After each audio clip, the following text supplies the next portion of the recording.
Hi everyone and welcome back, and if you're new, welcome. My name is Taylor and I make videos for parents, a lot of them similar to this one, and if that's something that you're into, then I hope you'll consider subscribing. Today's video is going to be all about teething, a little teething 101 if you will. I feel like teething is something that all new parents worry about at one point or another, and so if that's you right now, I hope this video will ease your anxiety and give you some practical tips for helping your baby glide through this phase with ease. So let's get right into it and we'll talk about how to help your babies when they're cutting their first teeth. So before we begin, I think it's important to point out the signs of teething versus the signs of something else. If your baby is unusually fussy, if they're drooling a lot, if they have a loss of appetite or a kind of odd feeding pattern, if they're biting anything and everything, if their gums are swollen, or if their head is just a little warm to the touch, then they are most likely teething. In contrast, if they are crying inconsolably, if they have significant digestive issues, or if they're having an actual fever, you should probably reach out to your doctor because it's most likely something else bothering them. And teething may or may not be compounding that issue. Now that you can distinguish between teething and not teething, then let's move on to some tried and true remedies to help your baby feel better. One of my favorite easy teething remedies is this frozen washcloth. You simply take a clean washcloth and you twist it up like this.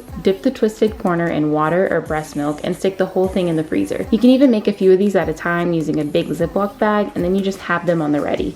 This cloth turns into a super cool and crunchy soother, and I love it because it's easy for even the smallest babies to hold. Another inexpensive teething remedy that I love are these pacifier pops. These are the Advent brand pacifiers, and they come with a little cover. You can fill the cover with breast milk or water and freeze them, and they make a perfectly sized baby teething popsicle. You also might want to give these frozen baby food bites a try. You just squeeze out a few small portions of baby food onto a tray and once again pop them into your freezer. They turn into quick melting baby food bites that are soothing to the gums, and they also offer great practice for the pincer grasp. As far as traditional teethers go, you guys might already know this, but I love teething tubes. Teeth come in a particular order, starting with the bottom front teeth and then quickly followed by the top front teeth and finally all the other teeth in the mouth. Once you get past those front 4 teeth, then those common ring teethers that you buy in the store often become obsolete as they no longer reach the sore areas of the mouth. And that's why I love teething tubes. They are super flexible, they're easy for babies to manipulate, and they can reach those hard to reach places. I also like these banana shaped toothbrush looking teethers for the same reason. If you do happen to have some of those round gel filled teethers around, I will say that it is much better to keep those in the refrigerator as opposed to the freezer, as the freezer can actually make them too hard for comfort, and it also makes them more likely to rupture. Speaking of the refrigerator, it's a good idea to keep whatever food you're going to feed your teething baby in the fridge, as they are more likely to eat the soothing cold food as opposed to warm or hot foods. If you notice that your formula fed baby is resisting the bottle, you might even try putting the water you use in the refrigerator as well. I know feeding a baby cold milk is an idea that might be met with some criticism, but it was actually the only way we could get my nephew to eat when all of his top teeth decided to cut in at once, and I promise it can really help when the going gets tough. It's much better to have a teething baby as opposed to a hungry and teething baby on your hands. My next suggestion is to grab a couple of these awesome mesh teethers to have on hand. I fill mine with frozen fruits or even frozen breast milk that I keep in an ice cube tray, and they tend to keep babies occupied for a while, and they really seem to help with the teething pain. For slightly older babies, you could also check out these DIY popsicle molds and make some fresh fruit pops to help them soothe their gums. Finally, we've also found success with Camilla and these Highland teething tablets with Arnica.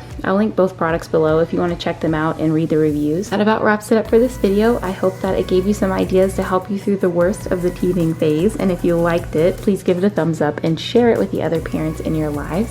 Thank you all so much for watching, and I will see you all in the next video. Goodbye, everybody.